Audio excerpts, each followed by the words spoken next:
our first speaker on this topic is His Excellency, Mr. Stefan Tafrov. Let me just shortly introduce him. And it's very hard because his bio is very big. He is right now the Permanent Representative of Bulgaria to the United Nations. He's Ambassador of Bulgaria to the United Nations. But he has been ambassador to many places, from UNESCO to France. He has been even the chair of the Security Council at one stage from September 2002 to December 2003. He was ambassador to France. He was as well as permanent delegate of Bulgaria to UNESCO. From 1991 to 1997, he held a number of diplomatic posts, serving 2 separate terms as first Deputy Minister of Foreign Affairs of Bulgaria. He was actually at one very critical moment of Bulgaria, when Bulgaria actually got its, I would say, independence, or when it basically got first democratic elections. He was the advisor to first Bulgarian president, Željo Željev. Mr. Stefan Tafrov was the first Ambassador Tafrov holds master's degree in journalism and mass communication from the University of Sofia, Clement Ohridsky. Before he embracing diplomacy, he had a distinguished career as a journalist and a literary critic. He translated many books from French and Italian literature. It's amazing. And at the end of his mission to France in 2001, he got the Legion d'Honneur. Is that the right pronunciation? He has managed to make friends all around the world, including the President of France, obviously, has honored him. And I would like you to honor our ambassador to the podium. Thank you very much for this introduction, and thank you very much for this invitation. I'm very honored to be here. Of course, as I told you, I am supposed to leave by 1 o'clock, but you know, it's a great occasion. I hope we'll have other occasions to meet as well.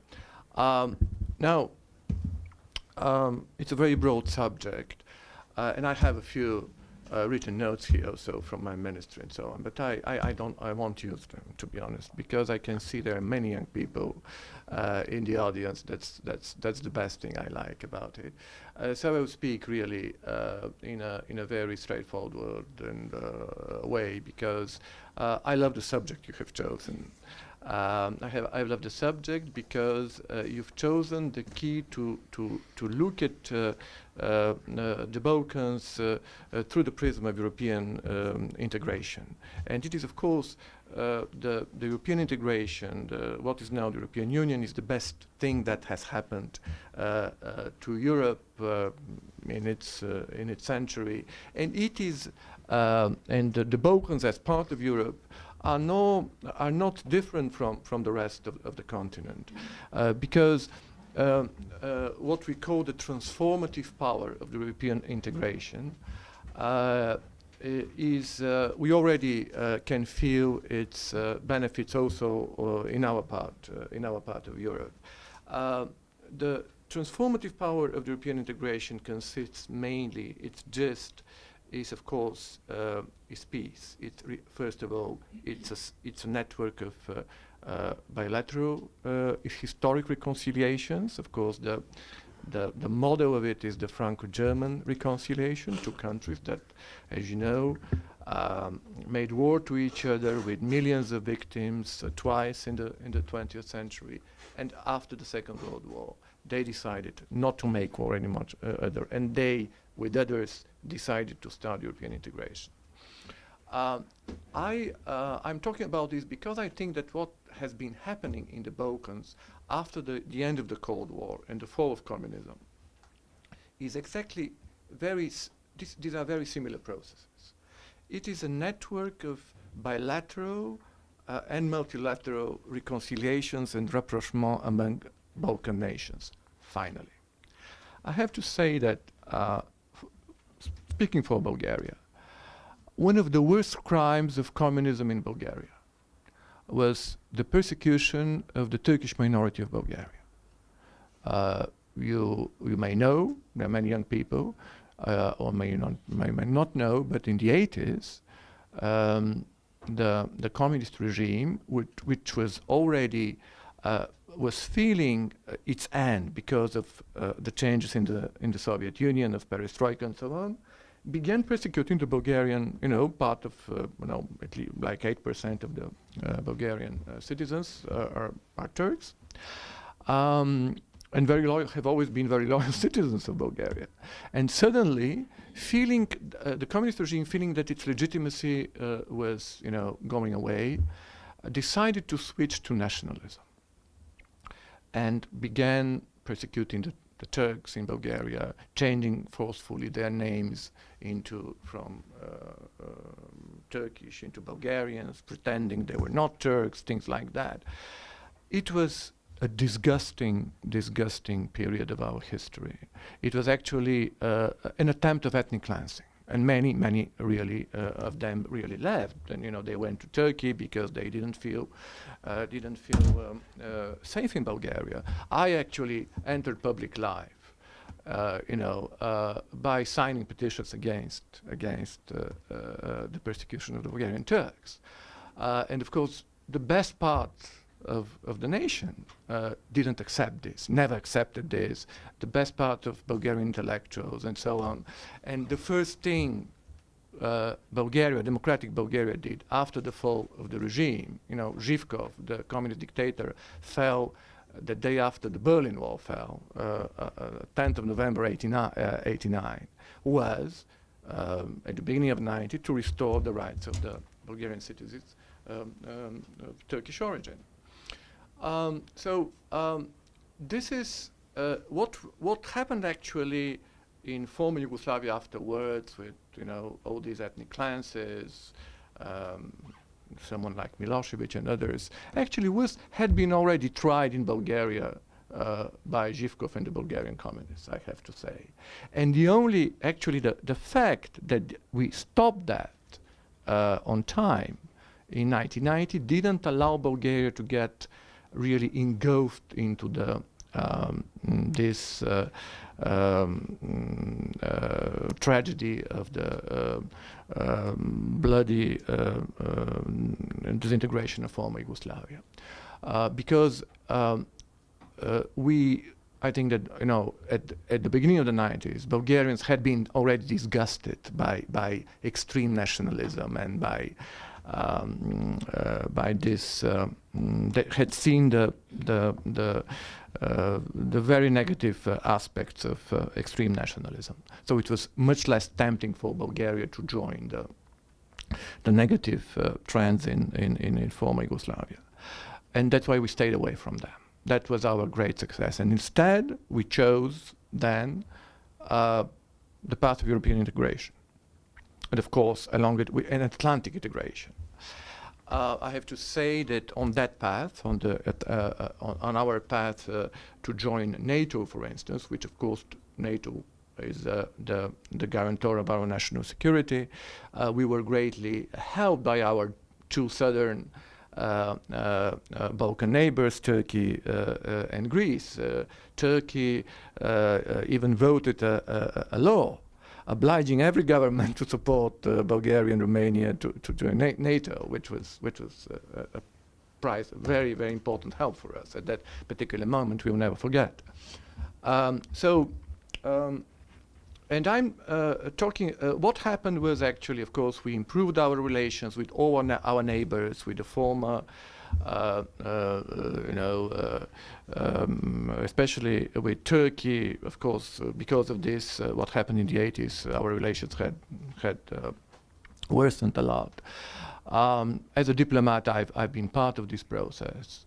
There have been many emotional moments. I remember I was Deputy Minister of Foreign Affairs, also in charge of Southeastern Europe, and I was accompanying the then Bulgarian President Petar Stoyanov to an official visit in Turkey. And in the Turkish Parliament, he apologized on behalf of Bulgaria for what happened in the 80s, and it was a very emotional moment. It was really great. Everyone was happy, and this is the sound basis of, for instance, of truth is always a base for a sound bilateral relations. And now, no, I'm giving the example of Bulgarian-Turkish relations, but I can give example of other countries in the region.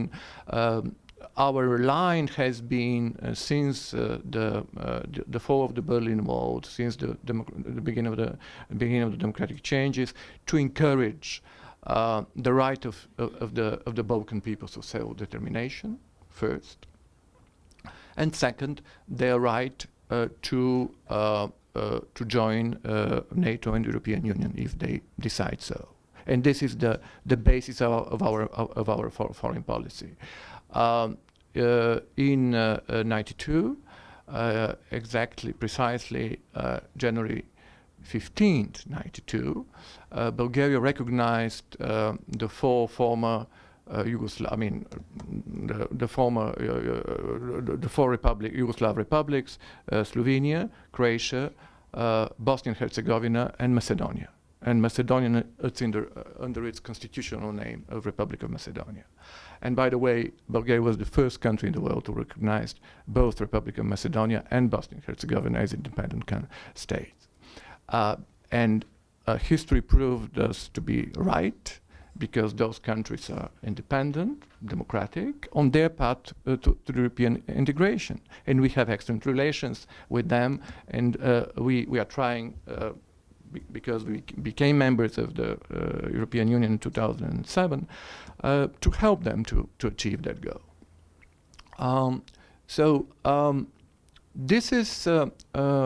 These trends should be recognized. Very positive trends on our part of Europe should be recognized, and should be. We should talk more about them, because we have to realize that we need to. The Balkan peoples, the Turks, the Bulgarians, the Albanians, the Greeks, anyone, Macedonians, Bosnians, and so on, Serbs. We need to fight negative stereotypes in Europe and in the world about the Balkans, about a place where it's a source of instability, it's a source of war, and so on and so forth. This is not true. It is true when we allow our elites, and I gave the example of the communist regime in Bulgaria in the 80s, to manipulate the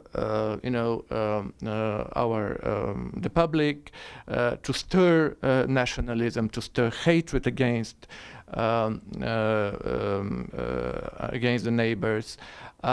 The moment citizens themselves, all of us, ordinary Bulgarian, Turks, Greeks, Serbs, Kosovars, and so on, take their destiny in hand and elect democratically their leaders. There is no normal person who would like war and to fight with its neighbors. This is a thing of the past. From that point of view, our part of Europe is already part of the European integration, because we have been doing our homework very successfully, I think. Of course, I think that what you've said at your introduction was very important. There is still a lot to do among Balkan peoples, and that's why I like this initiative. I'm so grateful for inviting me, and I like your organization and everything I've heard about it, because that's exactly what we should do. We should know more about each other. There are too many prejudices vis-a-vis each other. There is too many misinformation. There is too much lack of interest, I have to say. And there are very good reasons. You mentioned these absurd infrastructure in some parts of the Balkans. But for instance, in Bulgaria, we are facing the infrastructure stops somewhere on our western border. We border two countries, Serbia and Macedonia, and then it didn't develop. There are no highways. There is no highway from the Serbian border to Niš. There is no railway. You cannot take the train from Bulgaria, from Sofia to Skopje, for instance, because of the Cold War, because of the relations between Yugoslavia and Bulgaria. This is the main thing we should do. By the way, we are about to. Between Bulgaria and Turkey, things are much improving, and we are about to finish the last part of the highway that will lead to the Turkish border. So we could drive from Istanbul to Sofia on a highway, like in 2 months or so. So these things matter, and a government should be doing exactly this, with not as rapid as we would wish to, but still govern our governments through different regional formats. And I'm not going to bore you. There, on my view, don't tell my minister, but there are too many of them. We need to simplify all those regional formats of cooperation. I sometimes, though I have worked on them, I'm a bit lost. So, but they consist in basically work on infrastructure, on economy, on culture, and also to facilitate contacts among people. These formats are pretty good, pretty successful. At diplomatic level, my view is that they're very. It's going very well. There is a great deal of continuity. Of course, there's still problems in the region that need to be solved. And one of the main problems is, of course, the fact that not all Balkan countries have recognized the country of Kosovo, which is unfortunate. Which, for instance, on my view, and I don't know whether there is someone from Serbia, but I'm very open about that. It is an impediment for Serbia. The fact that Serbia hasn't recognized the independence of Kosovo is an impediment for its European integration. We can see that it's bad for the Serbs themselves. This has to be solved, and so that Kosovo can entirely join every not just the Balkan format, but also become members of the United Nations, which is of course my brief, and to normalize the relations among Balkan peoples. Now, last but not least, I think that it is very important that our nations work and governments also help to work against prejudices that still are there. We have to face it. I think that something has to be done, for instance, about how history is being taught in our schools. If you open a book of a Bulgarian textbook, history textbook, a Serbian, a Turkish, you wouldn't recognize the same period of history sometimes. You are not talking about the same thing. So it is. We have to fix this. One of the example, talking about European integration, the French and the Germans gave us the example. Part of their success, why these two great nations are reconciled, because for long years they had a very successful youth exchange, for instance. They had a joint commission of the two educational ministries that revised the textbooks, and taught and really in the German and the French textbooks, when you read about the First World War or the Second World War, what you read is not that different from it. So I'm eager to see this moment happen in the Balkans. It is an important. It is how we, for instance, deal with the Ottoman period of our history in Bulgaria, and it is an important 500 centuries. There are not very many, not much in our textbooks about this. We have to see what was good, what was not that good, and so on and so forth. So the whole richness of every historic period is very important to be to be taught in the right way. So this is. I'm sorry, I didn't really talk in more technical terms about the perspective of the European integration, but that's another subject, and I don't want to dwell on it. It's my and Bulgaria's view is that our national interest is to see the whole region part of the European Union. That's as simple as that. That's why we supported, by the way, in December, for instance, Albania, a very friendly country and country that we are very close to for acquiring status of candidate, and they are, Albania is on the right track to become member of the European Union. But also others. Also, we are very eager to see Macedonia being part. We hopefully can solve the last remaining issues, bilateral issues we are having with the Macedonians through a bilateral treaty, a friendship treaty we're going to sign. The two governments are now negotiating, so that would really even accelerate that process. With Serbia, we are very much in favor of, and of course Kosovo, but of course the status of Kosovo has to be solved as soon as possible, so that it will bring stability on the Balkans. Same applies to Bosnia, of course. We hope that Bosnians will be able to solve their internal differences in a peaceful way.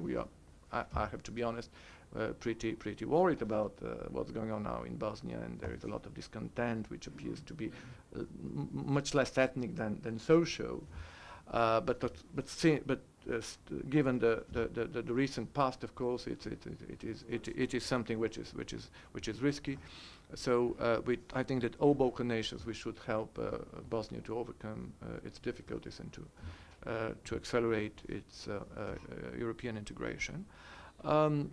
So this is what I wanted to say. It is a message from Bulgaria, a message of peace, friendship, and of integration. Thank you very much. Thank you very much, Your Excellency. Your expose really gives me hope. I was not expecting this frank and assessment. All the elephants in the room were exposed immediately, from the 80s to this Kosovo recognition, and I was very much impressed with those youth exchanges and joint books of history. I wanted to go in that direction, but I'm very happy that you are thinking along those lines, and I thank you very much for coming.